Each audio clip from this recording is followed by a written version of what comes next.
What up, everybody? What do you want me to do here? Here's Marshawn Lattimore walking off. Blah! I mean, this was...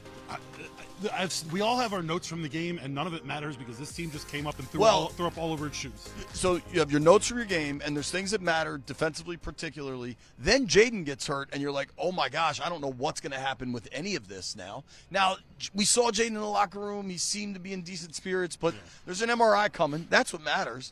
And defensively, dude, if you want to be mad at Marshawn Lattimore, fire away. You want to be mad at Quan Martin, fire away.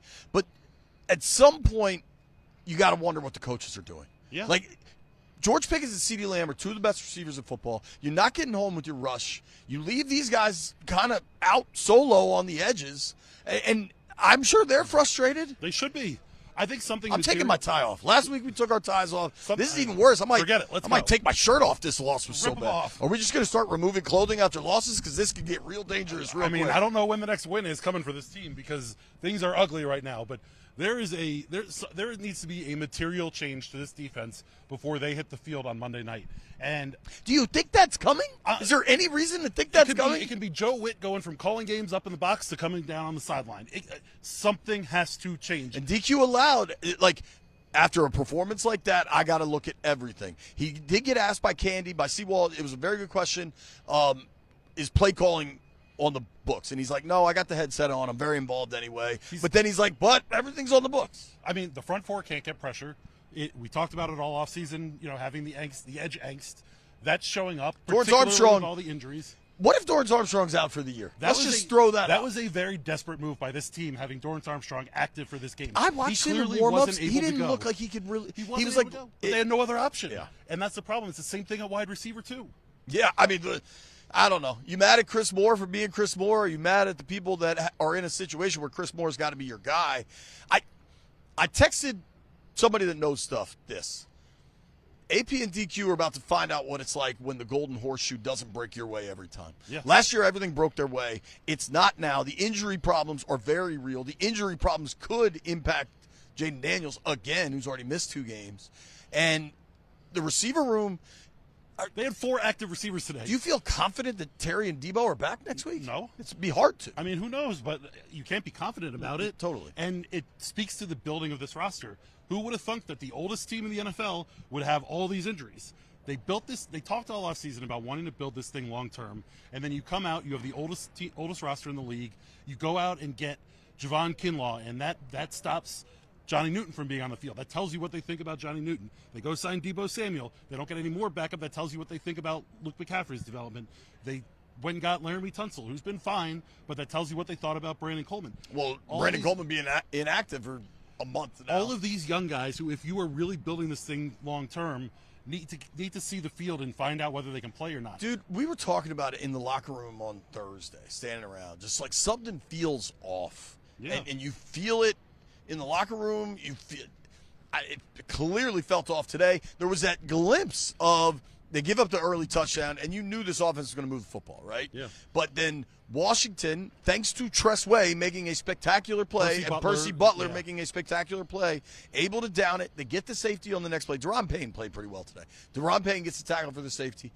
Then they're able to go score. They go for 2. We can debate the 2-pointer if you want. It doesn't matter. I don't mind it there. Yeah. You're up 1, you're up 2. You know you're going to need points in this game. Take a chance. It was a free possession. But, at that moment, at 8-7, it's like, all right, we got a ball game here. And then it was just boat race. It was just, they made it, did they make it 17-15? Yeah. And then they make it 17-15. The defense on that drive before immediately give up the touchdown. 4 plays, 35 seconds, 74-yard touchdown. It was Pickens' bomb. Javonte Williams runs to right there. It was embarrassing, dude. It was the same thing we saw at the University of Maryland yesterday in college football. They tie the game with 44 seconds left, allow UCLA to drive straight down, kick a chip shot field goal to win it. Cowboys got in the end zone. JP, you and I have covered the NFL for a long time. Are we doing sound and stuff? Yeah, we'll get to that in a second. We've covered football for a long time. I have never seen an opposing team play Madden or play fantasy football the way that the Cowboys did on offense today. They saw Marshawn Lattimore most of the game. There were a couple drives where they kind of what Dallas needs to be is just be aggressive to the edges with those receivers and then allow that. Like, they are a real pass to set up the run team to me. And occasionally they backed off it a little bit. But you and I were sitting next to each other, and at halftime, they had 20 points. And I said, what's the team total at halftime? You said 30. I was like, man, 26.5, right? And what'd they get to, 27? Yeah. I looked at you midway through the third quarter. I was like, they could drop 50 if they want. If they wanted Eventually, to. they took their foot off the gas. Right. But what I was getting at with the fantasy football Madden thing, CeeDee Lamb and George Pickens might as well have been on the sideline playing rock, scissors, paper to see who got to line up one-on-one against Marshawn Lattimore. Because when they got you think they have to bench him? I think they need to figure something out. Yes, I do think Lattimore needs to get benched. I would move Mikey Sanders still outside, bringing Noah I to the slot there. But every time that they had a chance to take a shot against anytime Lattimore, they saw him singled up on the outside, it was just they didn't. Dak wasn't even using hand signals. They looked to the outside. They saw that they were going to get one-on-one coverage, and the receivers knew that they were running a go ball, and they did it. I want to try to be fair, and I wonder if Lattimore is being put in positions to succeed. Right. I mean, Joe Witt, you're rushing forward. They're not getting home, and then you've got these guys in man on the outside. Like, how does that add up? It's all If you at catch-22. least play a bunch of zone. Like, remember going into this game, I think I said on the pregame, whatever the last podcast is called, the show. I don't know. They're all The preview contents. show. But I was like, remember what they did last year, week 1 to Malik Neighbors. Just don't get beat deep. Make them get chunk plays, go down the field, okay. I mean, Marshawn and Quan ran into each other. Again. Like, that. Listen, man, those guys were super frustrated, understandably. That was an embarrassing game. It was. We talked about this last week with the Bears because they gave it away, right? The Packers earlier this year was a one-sided affair. I think this is their most embarrassing game.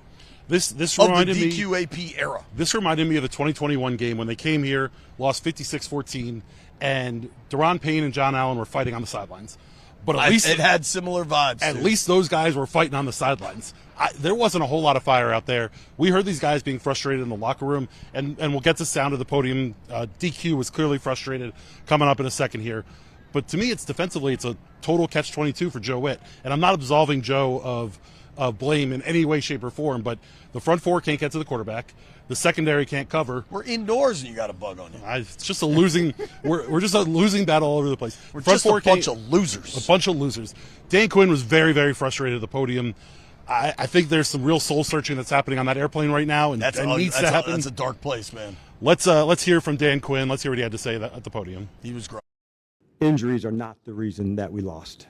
Others may talk about who we did have and didn't have today, and I'm here to say it doesn't matter who you have or who is out when you don't give yourself a real chance at it. From turnover margin to penalties to missed tackles and drops, Dallas beat us, and we beat ourselves as well. And we're the ones that got ourselves into the hole. We're the same ones that got to dig ourselves out. But make no mistake, we're not playing to the standard we've set, and like I said, dug ourselves into it, and so we're the only ones that will dig ourselves out. I'm sure you guys got questions regarding Jayden. He definitely wanted it back in. He'll get an MRI on his hamstring tomorrow, so I'll have a better update for you when I visit with you guys in the afternoon. I just don't want to say one way or another and not give you accurate info on that, so I wanted to make sure I was clear as we begin. But lots to dig into, and we play again in 8 days. We got a lot of things to get better at, and we're going to work our ass off to do that. Dan, with those big plays keep happening, how frustrating, and first of all, why, I guess, and then, but just how frustrating is it that game after game they keep happening? Yeah, it's very frustrating. We're going to look at everything, man. We are going to look at everything to, have a play that goes down the field and you throw over your head or a good battle. Like I can live with that one, but the ones of the big explosive plays that I can't put my finger on, that's a lot for us to dig into. If I had one specific reason, I'd say this or this, but yeah, we got, like I said, a lot to get better at, and it's definitely frustrating. How disappointing crushing was that series right before halftime, too, where you guys get back in it, you get the ball, and then they go down right down and score? Yeah, words cannot explain. I was hot. DQ's right, man. If they knew what to change, they would change it. They don't know, and that's perhaps more troubling. I want to hit some of these questions in the chat. Blake Marshall, it's easy to make change. It's easy to say make changes. What changes can they make? I think defensively it is, are we going to change our scheme or are we going to change our personnel? And it's fairly simple. I think when you talk trade deadline and you talk what's out there. So that's another question. Right, okay, let's get to who was that? Nate Bethea. Nate Bethea says, do you think this makes them be active? Frankly, I don't think they should. They traded a lot away this past offseason. If they're going to be active, and I think a lot of the if depends on what that MRI for Jayden Daniels looks like on Monday, you got to do it this week. Waiting until the trade deadline. Your next 4 games are, what do we have? KC, Seattle, Detroit, then Miami. Right. Madrid. So the next 3 games, conceivably, could be 0-3. You're and now at that 3 point, and 4. You get to 3 and 7. You're not making any trades. If they're going to do something, it's got to happen now. Nick Chappell says, to that point, when do we have a serious talk about how poor of a job AP has done putting this roster together? To me, it goes back Still to early, but it's getting late early. We've said this 100 times on the pod and on shows and on all different content streams. They talk about building for the future, and then they go and trade for the oldest roster in the league, or sign the oldest roster in the league. Trade. You got to figure. You're one or the other. We talk about Sean Even McVay. dudes they drafted were old. We talk about Sean McVay. Attack success. They're doing a little hokey pokey, one leg in, one leg out. Right. You got to either be all in or all out. Like one if way you or the look at other. how the Rams built, they went all in, said bleep the picks, right, and won a Super Bowl. And in the years since, have been all draft, and they're drafting really, really well. They get studs all over the place. The Miami Dolphins are 1-6 right now. They have a stud receiver on a team that's going nowhere in Jayden Waddle. They have a couple of good D linemen. Yeah, but you're giving up picks. Do you say F the picks? You say let's go for it. I think that's the question. Wait at least to hear what's going on with that MRI. Yeah, let's let these defensive players try to explain this performance. It was embarrassing. It was embarrassing. Good, that's Mitchell. the only word that matters. Let them talk. Sure, this is embarrassing. Honestly, we are a way better team than what we putting on tape nowadays. So we just got to get back to it. How do you guys turn this thing around with KC up next? We got 8 days to just focus on getting our game right and just getting out there and compete. I mean, it's frustrating, you know what I mean? We don't tend to go out there and, the mindset of, losing. We're going out there to win, and obviously, we didn't make that happen. How surprised are you guys, just how that all shook out? Man, I can't really say right now of anything, surprised or not surprised. I'll just leave it up to the film and kind of go from there. Definitely frustrating because I feel like, we way better than that, you know what I'm saying, to lose like that, but, the score is a score. It is what it is. On some of those explosives, was there anything you weren't expecting?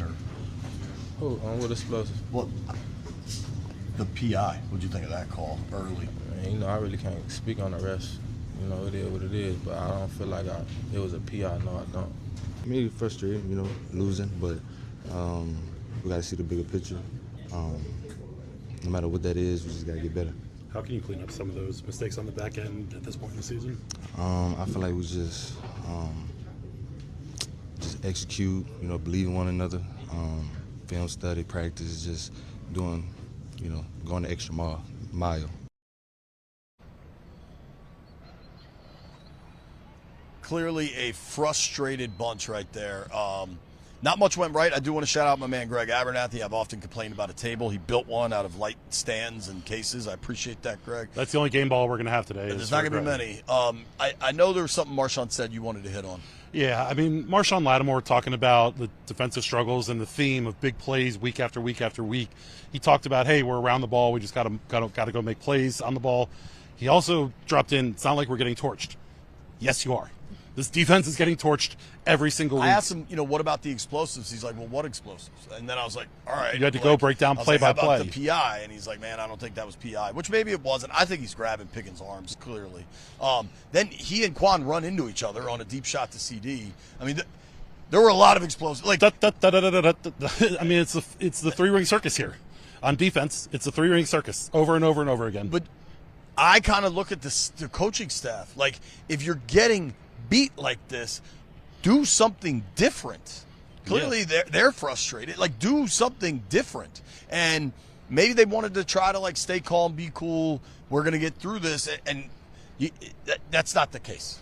I mean, that picture we just showed from APR Reels should be the trophy for defensive backs, yelling at each other with arms extended, because we've seen that in Washington year after year after year. And quite frankly, I think that the struggles on defense are causing some issues offensively, because this is a team that is putting up points. Now, granted, Jayden gets hurt and they don't score a lot in the second half, but they would have scored 30 today. And most games, most teams, 30 should be enough to win. They feel like they have to press and all that. And I think you saw Jayden press a little bit early in this game. Yeah. He had a couple balls that, weren't great throws. He had 3 drops, the 2 by Ertz and the 1 by Lane very early in that game. And all of a sudden you're sitting here in a situation where you're playing from behind again and again and again. And that's something that Washington did so well last year, was put teams slow in conflict. Starts. Yeah. Like, it's no longer slow starts. You're just bad early. Like, these aren't slow starts anymore. It's not even it's early. Just what you are. They're just bad. I do want to get to the offense, the offensive players talking. Vegas has taken the early Chiefs-Commanders line down because of the Jayden injury. Yeah. It was 5.5. Let's say this game ended and Jayden, I think it's at least a touchdown. And Probably gets to a touchdown. I think he gets to a touchdown with Jayden healthy. I think it's 9.5, maybe double digits without Jayden out there.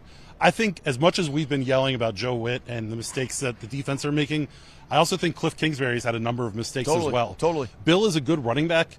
Bill's a fine running back between the tackles, but where he makes his money is on the edges. And we're not seeing them run the ball to the edges very much, whether it's him or whether it's Jayden. And that's an issue. I think you played 2 straight weeks, bottom 5 rush defenses, and they weren't able to get anything going. Agreed. And granted, part of that is the receiver situation and teams stacking the box. But yeah, I mean, you're facing 8, 9-man boxes. But you got to try something new. Right. And I think we saw the plan that Cliff Kingsbury had going into this season hasn't changed from week 1 to today. Agreed. And that's a problem 7 weeks into a season when you're sitting here at 3-4. Let's let the offensive players kind of speak for themselves after a terrible loss at Dallas. Seeing Jayden go down, sort of what's your reaction? What kind of goes through your mind then? Yeah, it's tough. He's been battling all year, and I know that can be very frustrating. So, yeah, just trying to process all that, and then for me, just try to go out there and play. Make a play here and there, and try to bring a spark as much as I could. And at the end of the day, it just wasn't good enough. Obviously, any game, but this is a divisional battle, so this one really stings. What's the level of frustration in this locker room right now? I would say we're all pretty frustrated. We're all pretty frustrated, and so I think there's one of 2 responses we can take, and I know that we're going to take the response of confronting this, having these hard conversations, watching this tape that might be difficult to watch at times, and learn from it. For me, my number 1 goal of playing is always winning. But in saying that, I can only control what I can. I empty the tank as we all did. So that's what I'm here to do, is just to be my best and get better tomorrow. What's the level of frustration for you guys after that loss? Yeah, it's frustrating. Losing is never, it's not a victory. But, we're going to get back in the lab and get better.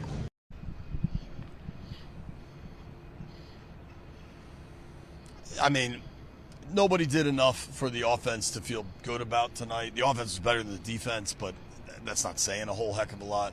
We want to thank our friends at MGM National Harbor. I wish I was there right now instead of staring at about 1,000 Cowboy stars. Seriously, just on this field level, how many? So many. I mean, it's got to be 100, right? I mean, they're every, 10, 20 feet the whole way around and even closer over there. Please, chill out with the stars. I know, JP, that you at the end of all these podcasts, you say, the lights just went out. What else could go wrong? They want us out of here. At the end of every podcast, you say, owe you a beer or whatever, and you say, I owe you a beer. Yeah. If we were at MGM right now at that watch party, tower. It would be I bet that watch party wasn't the happiest place either. But I bet that bar did a lot of work when it came to selling beer. We'd be drinking a lot of it right now. Game Balls and Goats is brought to you by Oarsman Automotive of Virginia. We ride with them. You should do the exact same thing. They've got 7 locations all over Northern Virginia, from Alexandria to Chantilly. I have 0 game balls. I was going to give Tress one. Duran had a good game, but you get doubled up in Dallas. One game ball. Who's that? Mayor Bowser. That was cool. Mayor Bowser was here in the stadium. JP had a chance to talk to her. I'll let you tell us a little bit about what she said. But Mayor Bowser came to the stadium. She took a tour of this place, trying to get some ideas for the new stadium at RFK. I appreciate the dedication to come out here and want to see what's going on. That was pretty cool of her. No football players or anyone involved in the football operation deserves any bit of a game ball. Green. Yeah, I'm glad. How mad do you think Darrell Green is watching that secondary? I mean, he's got to be infuriated. Do you think Darrell Green, in the entirety of his career, do you think he was burned as many times as Marshawn was today? No. Dude, Mitch and Santana were in the press box. I'm shocked we didn't hear them start yelling. I was talking to Santana a little bit. I was like, hey, man, like, you played the NFL for a long time. Did you ever get on the football field, identify a corner that couldn't play the game of football, and it was just, forget it, we're going to throw a deep ball every time you're lined up? And to Santana's credit, he's like, hey, that's modern day NFL. He's like, but it's pretty clear as day. You're looking at what's happening out there. I mean, they just... You want to start the GOATs then? Yeah. Where do you think I'm starting? That's where I was getting at. Where do you think I'm starting?